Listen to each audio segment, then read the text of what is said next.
Most people consider life a battle, but it is not a battle, it is a game. It is a game, however, which cannot be played successfully without the knowledge of spiritual law. And the Old and the New Testaments give the rules of the game with wonderful clearness. Jesus Christ taught that it was a great game of giving and receiving. Whatsoever a man soweth, that shall he also reap. This means that whatever man sends out in word or deed will return to him. What he gives, he will receive. If he gives hate, he will receive hate. If he gives love, he will receive love. If he gives criticism, he will receive criticism. If he lies, he will be lied to. If he cheats, he will be cheated. We are taught also that the imaging faculty plays a leading part in the game of life. Keep thy heart, or imagination, with all diligence, for out of it are the issues of life. Proverbs 4:23. This means that what man images, sooner or later externalizes in his affairs. I know of a man who feared a certain disease. It was a very rare disease and difficult to get, but he pictured it continually and read about it until it manifested in his body and he died, the victim of distorted imagination. So we see, to play successfully the game of life, we must train the imaging faculty. A person with an imaging faculty trained to image only good brings into his life every righteous desire of his heart. Health, wealth, love, friends, perfect self-expression, his highest ideals. The imagination has been called the scissors of the mind, and it is ever cutting, day by day, the pictures man sees there, and sooner or later he meets his own creations in his outer world. To train the imagination successfully, man must understand the workings of his mind. The Greeks said, "Know thyself." There are three departments of the mind: the subconscious, conscious, and superconscious. The subconscious is simply power without direction. It is like steam or electricity, and it does what it is directed to. It has no power of induction. Whatever man feels deeply or images clearly is impressed upon the subconscious mind and carried out in minutest detail. For example, a woman I know, when a child, always made believe she was a widow. She dressed up in black clothes and wore a long black veil, and people thought she was very clever and amusing. She grew up and married a man with whom she was deeply in love.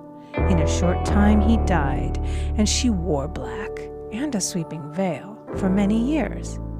The picture of herself as a widow was so impressed upon the subconscious mind, and in due time worked itself out regardless of the havoc created.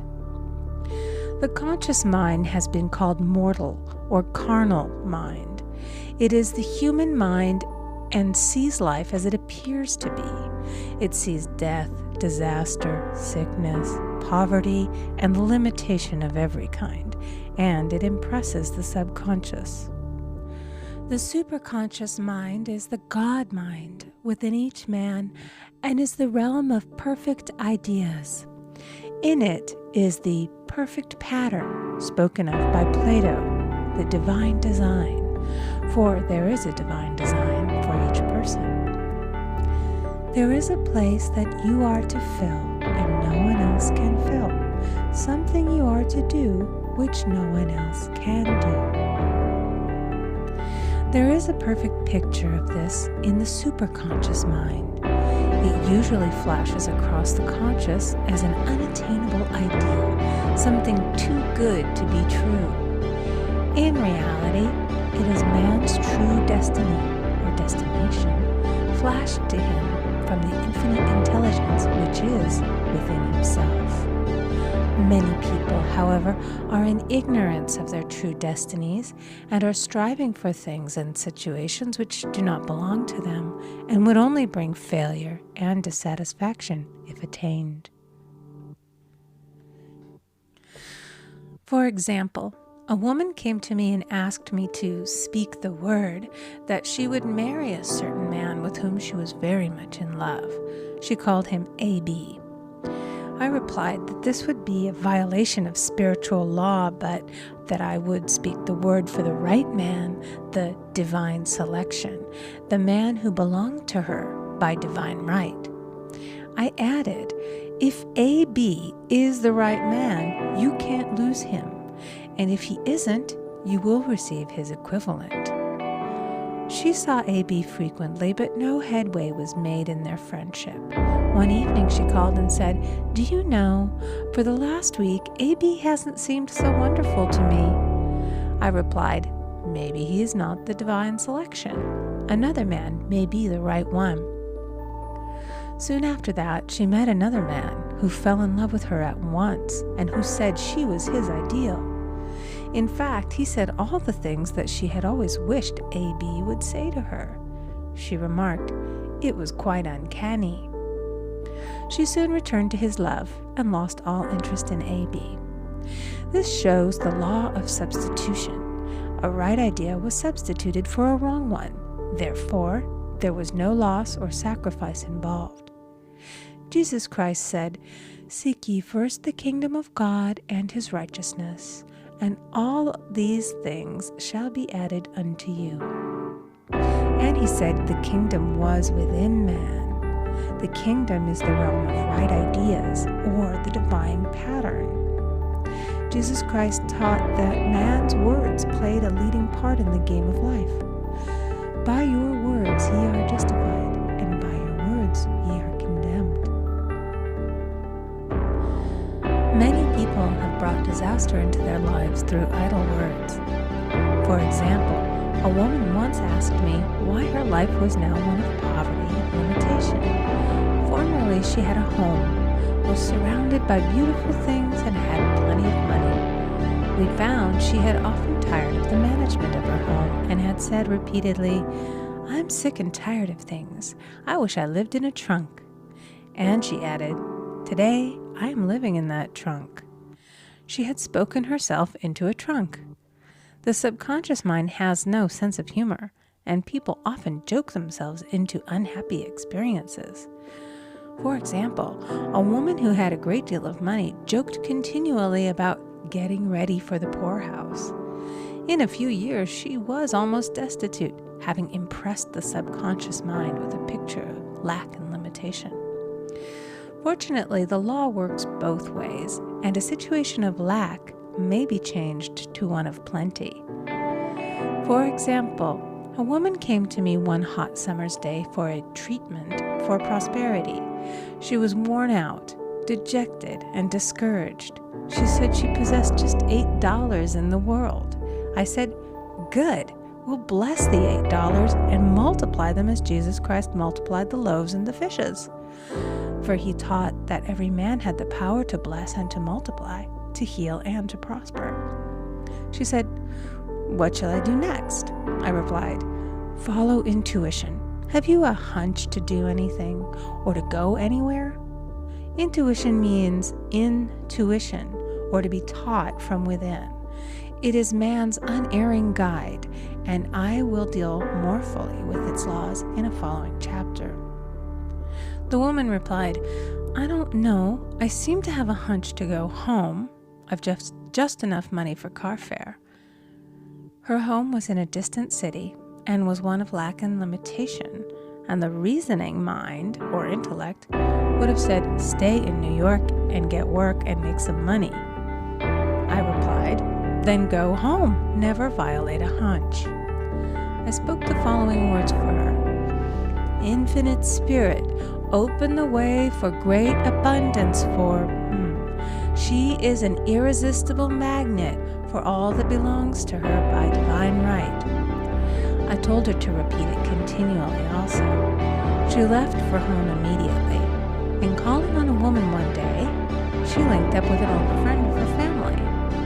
Through this friend, she received thousands of dollars in a most miraculous way. She has said to me often, "Tell people about the woman who came to you with $8 and a hunch." There is always plenty on man's pathway, but it can only be brought into manifestation through desire, faith, or the spoken word. Jesus Christ brought out clearly that man must make the first move. Ask, and it shall be given to you. Seek, and ye shall find.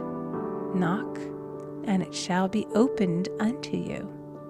Matthew 7:7. In the scriptures we read, "Concerning the works of my hands, command ye me." Infinite intelligence, God, is ever ready to carry out man's smallest or greatest demands. Every desire, uttered or unexpressed, is a demand. We are often startled by having a wish suddenly fulfilled. For example, one Easter, having seen many beautiful rose trees in the florist's windows, I wished I would receive one, and for an instant saw it mentally being carried in the door. Easter came, and with it a beautiful rose tree. I thanked my friend the following day and told her it was just what I had wanted. She replied, "I didn't send you a rose tree. I sent you lilies." The man had mixed the order and sent me a rose tree simply because I had started the law in action and I had to have a rose tree. Nothing stands between man and his highest ideals and every desire of his heart but doubt and fear. When man can wish without worrying, every desire will be instantly fulfilled. I will explain more fully in the following chapter the scientific reason for this and how fear must be erased from the consciousness. It is man's only enemy. Fear of lack, fear of failure, fear of sickness, fear of loss, and a feeling of insecurity on some plane. Jesus Christ said, "Why are ye fearful, O ye of little faith?" Matthew 8:26. So we can see we must substitute faith for fear, for fear is only inverted faith. It is faith in evil instead of good. The object of the game of life is to see clearly one's good and to obliterate all mental pictures of evil. This must be done by impressing the subconscious mind with a realization of good. A very brilliant man who has attained great success told me he had suddenly erased all fear from his consciousness by reading a sign which hung in a room. He saw printed in large letters this statement: "Why worry? It will probably never happen." These words were stamped indelibly upon his subconscious mind, and he now has a firm conviction that only good could come into his life, and therefore only good can manifest. In the following chapter, I will deal with the different methods of impressing the subconscious mind. It is man's faithful servant, but one must be careful to give it the right orders. Man has ever a silent listener at his side, his subconscious mind. Every thought, every word is impressed upon it and carried out in amazing detail. It is like a singer making a record on the sensitive disc of the phonographic plate. Every note and tone of the singer's voice is registered. If he coughs or hesitates, it is registered also. So let us break all the old bad records in the subconscious mind, the records of our lives which we do not wish to keep, and make new and beautiful ones. Speak these words aloud with power and conviction. I now smash and demolish by my spoken word every untrue record in my subconscious mind. They shall return to the dust heap of their native nothingness, for they came from my own vain imaginings. I now make my perfect records through the Christ within, the records of health, wealth, love, and perfect self-expression. This is the square of life, the game completed. In the following chapters, I will show how man can change his conditions by changing his words. Any man who does not know the power of the word is behind the times. Death and life are in the power of the tongue. Proverbs 18:21. End of Chapter 1. Recording by Amy Conger.